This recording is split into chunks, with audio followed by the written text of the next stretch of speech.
पापकुंशा एकादशी। पापकुंशा एकादशी व्रत कथा।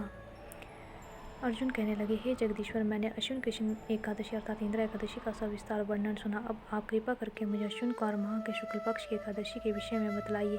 इस एकादशी का क्या नाम है तथा इसके व्रत का क्या विधान है? इसका व्रत करने से किस फल की प्राप्ति होती है? भगवान श्री कृष्ण ने कहा, हे कुंती नंदन, अश्विन माह के शुक्ल पक्ष की एकादशी का नाम पापकुंशा एकादशी है। इसका व्रत करने से सभी पाप नष्ट हो जाते हैं और तथा व्रत करने वाला अक्षय पुण्य का भागी होता है। अश्विन शुक्ल एकादशी के दिन इच्छित फल की प्राप्ति के लिए भगवान विष्णु का पूजन करना चाहिए। इस पूजन के द्वारा मनुष्यों को स्वर्गलोक की प्राप्ति होती है।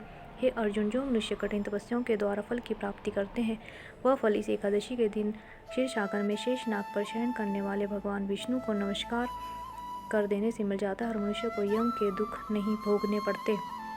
मनुष्यों को पापों से बचने का दृढ़ संकल्प करना चाहिए। भगवान विष्णु का ध्यान स्मरण कर किसी भी रूप में सुखदायक और पापनाशक है, परंतु पापकुंशा एकादशी के दिन प्रभु का स्मरण कीर्तन सभी क्लेशों व पापों का शमन कर देता है। पापकुंशा एकादशी व्रत कथा। प्राचीन समय में विंध्य पर्वत पर क्रोधन नाम का एक पहेलिया रहता था। वह बड़ा क्रूर था। उसका सारा जीवन हिंसा, लूटपाट, मदपान और गलत संगति पाप कर्मों में बीता। जब उसका अंतिम समय आया तब यमराज के दूत बहेलिये को लेने आए और यमदूत ने बहेलिये से कहा कि कल तुम्हारे जीवन का अंतिम दिन है और हम तुम्हें कल लेने आएंगे। यह बात सुनकर बहेलिया बहुत भयभीत हो गया और महर्षि अंगिरा के आश्रम में पहुंचा और महर्षि अंगिरा के चरणों पर गिरकर प्रार्थना करने लगा, हे ऋषिवर, मैंने जीवन भर पाप कर्म ही किए हैं।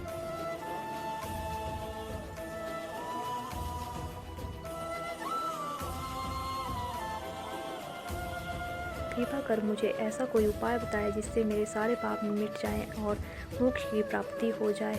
उसके निवेदन पर महर्षि अंगिरा ने उसे अश्विन शुक्ल की पापकुंशा एकादशी का विधि पूर्वक व्रत करने को कहा। महर्षि अंगिरा के कहे अनुसार उस बहेलिये ने यह व्रत किया और किए गए सारे पापों का छुटकारा पा लिया और इस व्रत का पूजन के बल से भगवान की कृपा से वह विष्णु लोक को गया। जब यमराज के यमदूत ने इस चमत्कार को देखा तो वह बहेलिये को बिना लिए ही यमलोक वापस लौट गए। जय श्री हरि। हरे कृष्ण कृष्ण कृष्ण हरे हरे, हरे राम राम राम हरे हरे।